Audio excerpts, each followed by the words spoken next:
Quando a gente fala de obesidade, há muitos mitos, né, sobre essa patologia. Tá?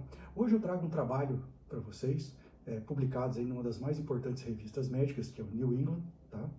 Onde ele aborda aí alguns mitos e fatos sobre a obesidade. Tá? Hoje eu vou trazer para vocês os mitos e em um outro vídeo, numa segunda parte, eu trago os fatos. Então vamos lá. Mito número 1.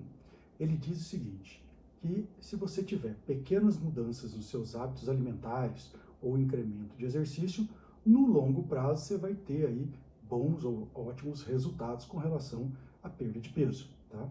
Então assim, se você deixou de comer um pouco menos, tal, ou melhorou a tua dieta aqui, ali um pouquinho, ou está fazendo um pouco mais de exercício, no longo prazo você teria um resultado aí bem bom. E de onde vem esse mito? Esse mito vem do fato que se sabe que quando você dá um déficit calórico ali de mais ou menos 3.750 calorias, isso equivaleria ali a meio quilo de peso perdido, tá? Então eles dizem o seguinte, olha, pequenas mudanças, né, você vai aí consumir menos calorias e cada vez que você for dando esse déficit calórico pela tua mudança aí no estilo de vida, você vai perder peso. O que os trabalhos indicam? Que não funciona, tá? Ao longo prazo, isso não se sustenta. Por quê? Primeiro, porque, né, às vezes o seu corpo compensa de outras formas. Você melhorou a tua alimentação aqui, ali, deixou de comer uma coisa, mas aumenta as calorias, né? De outra forma, o corpo sempre vai querer manter o equilíbrio. Ele acha que a gordura que a gente tem reservada é importante. É importante que a gente tenha essa reserva de energia para quando ele precisar. Então, por isso que o corpo vai acumulando essa gordura. E o segundo fato é o seguinte, quando você faz dieta com restrição de calorias, o teu metabolismo também vai diminuindo, ou seja, o teu corpo vai reagindo e vai diminuindo o seu metabolismo. Por isso que ao longo do tempo isso não se sustenta, tá?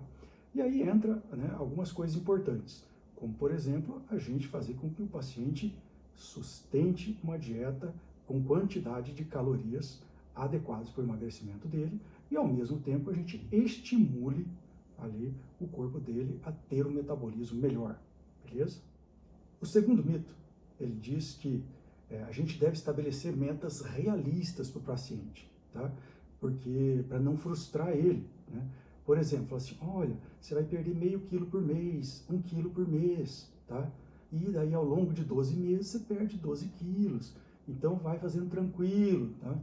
Na verdade, né, os experimentos mostram que isso também não funciona e na prática a gente vê isso mesmo, né? Eu gosto de desafiar os meus pacientes, eu coloco, olha, eu quero que você perca tanto de peso em tanto tempo, né? E aí eu vejo que o paciente fica mais estimulado e ele vai seguir ali mais à risca, ele tenta atingir a meta, tá? E muitas vezes até o paciente surpreende, volta, né, com mais peso perdido do que a gente planejou, tá?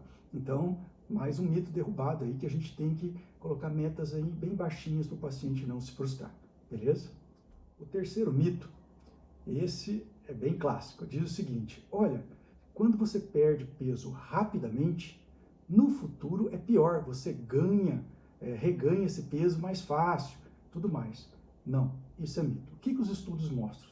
Os estudos mostram que se você perder peso rápido, ao longo do tempo, a longo prazo, é mais fácil você sustentar esse peso perdido do que se você for perdendo um pouquinho ali por mês e tal, tá?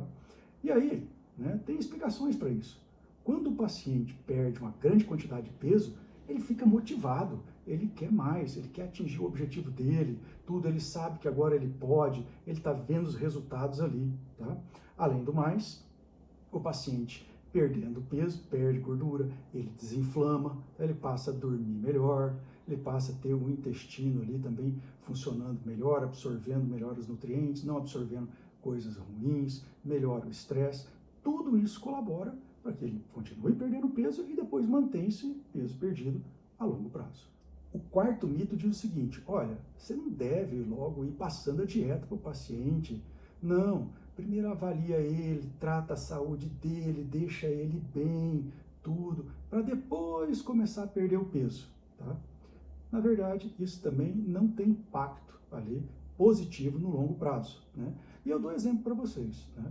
Eu gosto muito ali de tratar as doenças, né, as comorbidades que o paciente tem, né? E antigamente o que eu fazia? Olha, você precisa melhorar a tua inflamação, melhorar aqui as tuas vitaminas, melhorar o estresse, o sono, tudo. Então, primeiro vamos fazer tudo isso e depois de 3 meses você volta e a gente começa a dieta. Aí beleza, o paciente voltava, olha doutor, melhorei, nossa, estou dormindo melhor, estou me sentindo com mais energia e tudo mais. Aí o paciente falava, mas eu não perdi 1 quilo sequer nesses 3 meses. Ou seja, ele foi lá buscar a perda de peso, tá? Por isso que eu trato hoje da seguinte forma, ao mesmo tempo que eu vou provendo o paciente de saúde, de mais saúde, tratando as comorbidades, vai perdendo peso junto, dá para caminhar tranquilamente as duas coisas juntas. O quinto mito também é polêmico, né? Diz respeito ao seguinte, comer mais frutas e vegetais leva a uma maior perda de peso ao longo do tempo. Não, isso não é verdade, tá? A perda do peso, ela se deve ao déficit de calorias, tá? Então, se você comer muitas frutas e delas se extrair muitas calorias, você não vai dar o déficit calórico e não vai perder o peso. E pior, se você comer demais, você pode até comer mais calorias do que você precisa e ganhar gordura. Oh, mas fruta não é natural? Os vegetais não são naturais? Mas tem altos índices glicêmicos também. Se você vai comer ali a batata inglesa, né, um arroz branco, um milho, tudo em maior quantidade ali de calorias que você precisa, você vai acabar acumulando gordura, certinho? E finalmente, o sexto mito, ele diz respeito à relação sexual, tá? Então ele diz que, olha, uma relação sexual queima entre 100 a 300 calorias por participante, tá? Infelizmente é um mito, tá? Normalmente ali, uma relação sexual típica gasta em torno aí de 21 calorias só, tá? E lógico, depende aí da participação de cada um, né? Às vezes pode ser um pouquinho mais, às vezes pode ser um pouco menos. Mas infelizmente, né, o sexo faz bem para outras coisas, mas para o emagrecimento não ajuda tanto assim.